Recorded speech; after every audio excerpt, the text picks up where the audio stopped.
여러분들 안녕하십니까? 그리스도인TV 김유선 목사입니다. 오늘은 성경개관 4번째 시간으로 민수기에 대해서 말씀드리겠습니다. 민수기는 베미드바르, 광야에서라고 하는 이름의 뜻을 가진 책으로서 히브리어 미드바르라고 하는 단어에서 파생된 걸 볼 수 있습니다. 미드바르라고 하는 단어는 광야라는 뜻인데, 이 광야라고 하는 뜻을 가진 미드바르는 어디로 몰다라는 뜻에서 이 내용이 시작된 것을 볼 수 있습니다. 어디로 몬다라고 하는 그 내용을 통해 하나님께서 우리에게 어떤 것을 보여주시는 것이냐, 민수기를 들어가면서 우리가 중점적으로 봐야 되는 것은 그들이 2번의 인구 조사를 통해 자신들이 누구인지를 확인하는 장면을 볼 수가 있다는 겁니다.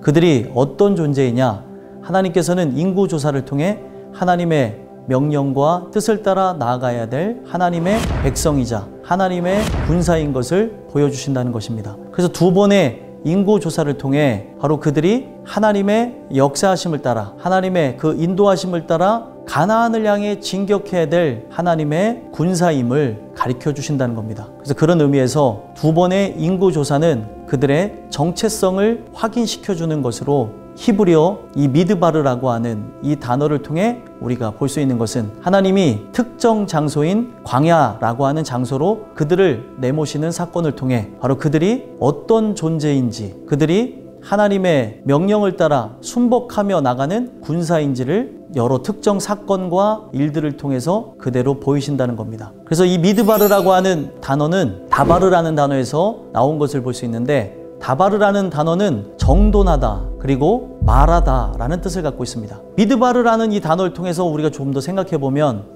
하나님이 광야로 그들을 이끌고 가신 것은 광야를 그들이 통과함으로 그들이 진정으로 하나님의 은혜를 따라서 나아가는 하나님의 군사이자 하나님의 백성이라고 하는 정체성을 그들이 깨닫게 되었는지 확인하기 위해서 그들을 광야로 이끌어 가셨다는 겁니다. 광야를 지나며 그들은 말 그대로 다바르라는 그 말을 통해서 생각해 보건대 정돈되어지는 과정을 겪게 되어집니다. 그 정돈되어진다는 과정이 무엇일까요? 진정 그들이 약속을 따라서 나간 민족이냐, 아니면 여러 상황에 이끌려서 나간 존재냐 라는 것을 하나님께서는 광야라고 하는 특정 장소에서 나누신다는 겁니다. 우리가 진정으로 옛사람과 같이 광야에서 멸망하게 되어질 출애굽 1세대가 아니라면 이 광야라고 하는 우리의 인생길을 지나면서 하나님의 역사하심을 따라 우리가 저 영원한 천성을 향해 나아가는 믿음의 군사로서 정돈되어지는 하나님의 백성들이 되셨으면 좋겠습니다. 그래서 그런 의미에서 광야라고 하는 장소는 그들의 언어로 그들이 하나님을 향해 충성스러운 말과 그리고 기쁨의 말을 하는 것과 반대로 하나님을 향해서 원망과 불평하는 말들을 통해 그들의 인생의 결과가 정돈되어지는 결과를 보게 된다는 겁니다. 광야라는 장소는 분명 은혜의 장소요, 하나님의 그 나라를 향해 나아가는 반드시 거쳐가야 될 우리의 삶의 인생과 같은 장소인데, 거기서 분명 어떤 이들은 정돈되어져 멸망하기도 하고 어떤 이들은 하나님의 인도하심을 통해서 저 영원한 천국을 향해서 그 가나안 땅을 향해서 아름답게 들어간다는 겁니다. 소망하기는 이 민수기를 우리가 함께 들어가면서 우리가 정돈되어져 버려지는 존재가 아니라 옛사람을 버리고 새 사람을 입어 저 영원한 천국에 들어가게 되는 믿음의 사람들이 되셨으면 좋겠습니다.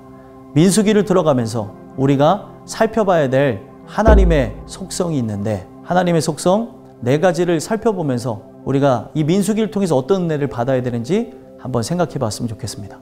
민수기에 나타난 하나님의 속성 첫 번째는 임마누엘 하신 하나님입니다. 우리는 임마누엘 하신 하나님에 대한 것을 무엇을 통해서 발견할 수 있냐면, 그 내용을 살펴보시면 성막 중심의 짐 배치와 행군 순서를 통해서 이 내용을 우리는 파악할 수 있다는 겁니다. 그들 중심에 성막이 함께 나아가는 그 모습을 통해 성막이 상징하는 분이 누굽니까?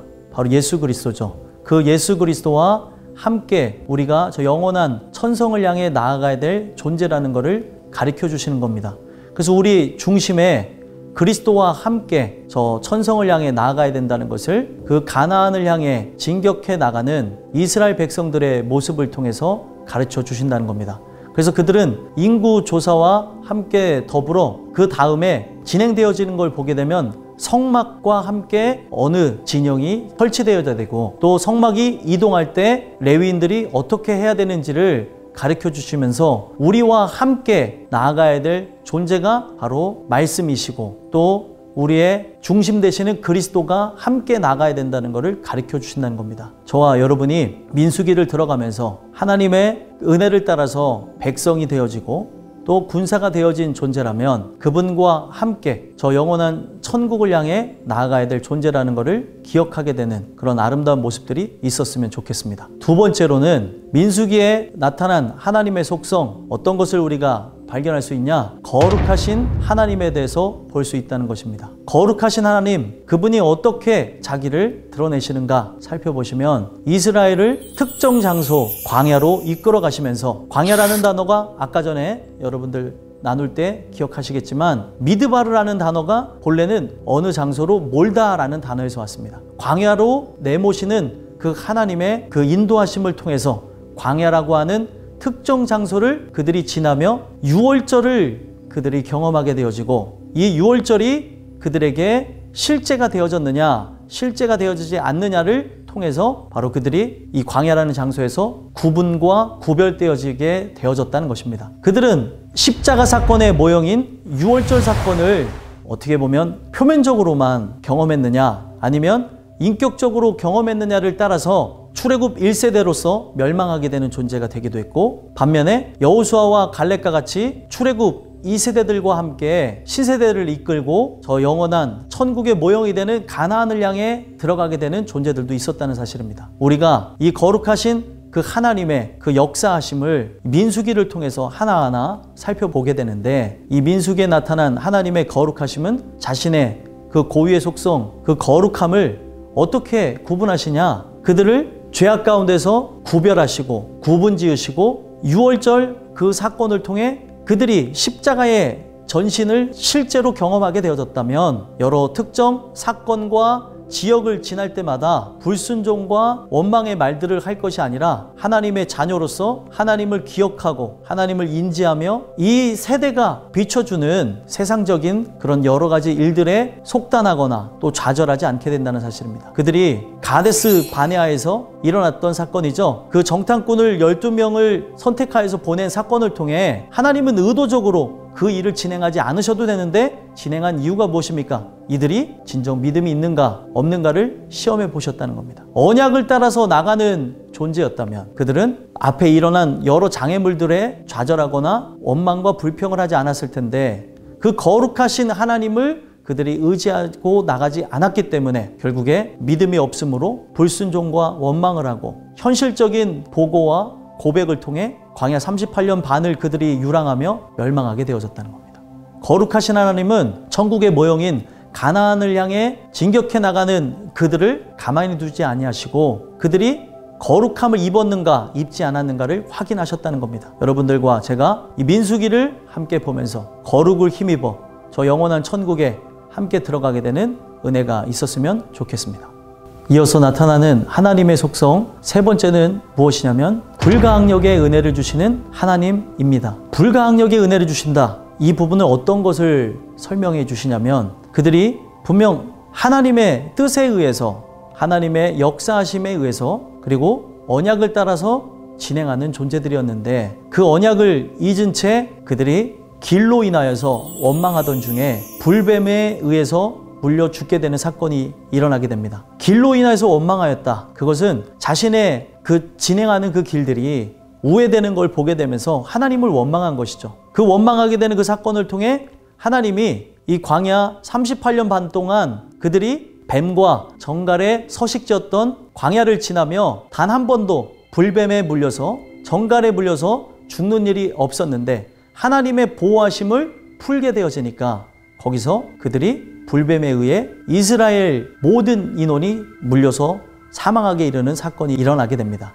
우리는 그 일을 보게 되면서 민수기의 절정이죠. 불가항력의 은혜가 무엇인지 하나님이 도식화하는 걸 볼 수가 있는데, 불가항력의 은혜를 어떻게 보여주시는가, 바로 구속의 여정을 어떻게 드러내 가시는가를 보시면 거기서 불뱀에 물려 일부는 죽습니다.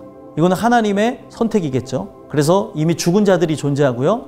죄와 사망의 모형인 그 불뱀의 그 사건을 통해 하나님이 인생을 어떻게 구원하신가를 보여주시는데, 하나님은 모든 사람들이 사실은 죄로 인해 다 죽게 되어졌으나 하나님이 택한 영혼들을 구원하시는 이야기를 보여준다는 겁니다. 그래서 그 내용을 보면 일부는 불뱀에 물려 이미 사망한 사건이 나오고 이제 다 죽어져야 되는 상황 속에서 하나님이 택한 자들이 어떻게 구원받는가를 보여주시는데, 모세를 통해 어떻게 구원하시죠? 모세를 통해 저 바깥에다가 구리뱀을 설치한 이후에 그 구리뱀을 보는 자마다 살게 될 것이다 라고 하는 하나님의 말씀을 선포케 하십니다. 그랬더니 고열에 시달려서 죽어가는 이스라엘 백성들이 자신의 죽어가는 그 상황을 보면서 어떤 선택권도 없죠. 이거는 자기의 삶에 대해서 생각해 볼 필요도 없죠. 죽을 만한 상황에 이르게 되니까, 고통이 깊이 찾아오는 상황에 맞닥뜨리게 되니까 그들은 그 하나님의 이끄심을 통해 밖에 나가서 구리뱀을 보고 그 구리뱀을 본 자마다 다 살게 되어졌다는 겁니다. 이것을 성경은 불가항력의 은혜라고 얘기합니다.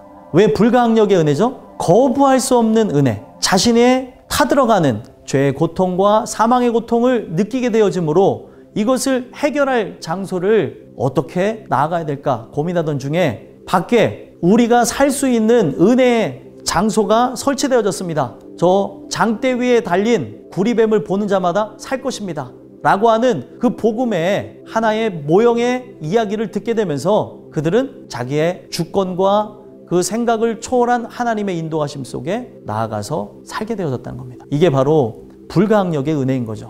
오늘날도 마찬가지입니다. 하나님이 택한 영혼들에게 죄의 고통과 사망의 고통을 인생을 살아가며 느끼게 하심을 통해 어떻게 하면 이것을 해결할 수 있을까 찾아다니던 중에 복음을 듣게 되어지고 그 복음을 따라서 설치가 되어진 그 장소, 이런 모든 죄와 사망으로부터 벗어나게 되어지는 특정 장소가 있다라고 하는 소식을 들은 사람들이 십자가 밑에 나가서 살게 되어진다는 겁니다. 비록 구약의 이야기지만 십자가 사건에 어떻게 보면 모태가 되어지는 이야기를 담았고요. 오늘 우리가 이 민수기를 들어가면서 이런 하나님의 속성을 함께 마주하며 불가항력의 은혜를 통해 살게 되는 은혜가 있었으면 좋겠습니다.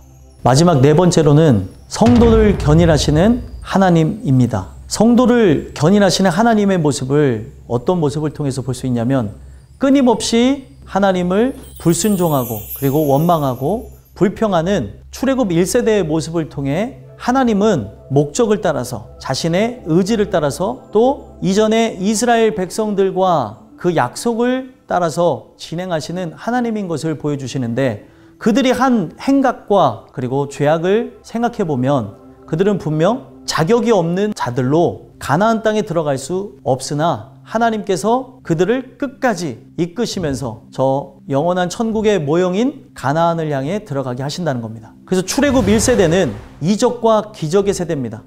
그들은 옛사람의 모형이요, 그들은 구습을 따라서 살아가는 자들로 세상의 어떤 모형인 애굽의 찌들은 그런 여러 가지 죄악과 더러움을 따라서 살던 자들이었는데, 그들은 결국에 하나님을 거역하고 하나님의 뜻을 따르지 아니하는 것으로 광야에서 멸망하게 됩니다. 반면에 그들의 후손이죠, 광야에서 태어난 출애굽 2세대들은 비록 시내산의 그 언약이 그들에게는 과거의 이야기고, 그리고 그들에게 분명 애굽에서 일어났던 10가지 재앙은 말로만 들었던 신화적인 이야기였지만, 하나님께서 세 사람의 모형인 출애굽 2세대를 규례와 땅 분배라고 하는 하나님의 그 역사하심을 통해서 그들을 끝까지 견인해 가신다는 겁니다. 규례가 무엇을 상징하죠? 하나님의 말씀을 상징합니다. 그 말씀을 통해 시내산에서의 그 언약을 그들이 마주할 수 있게 되어졌고, 그리고 그들이 그 규례를 통해서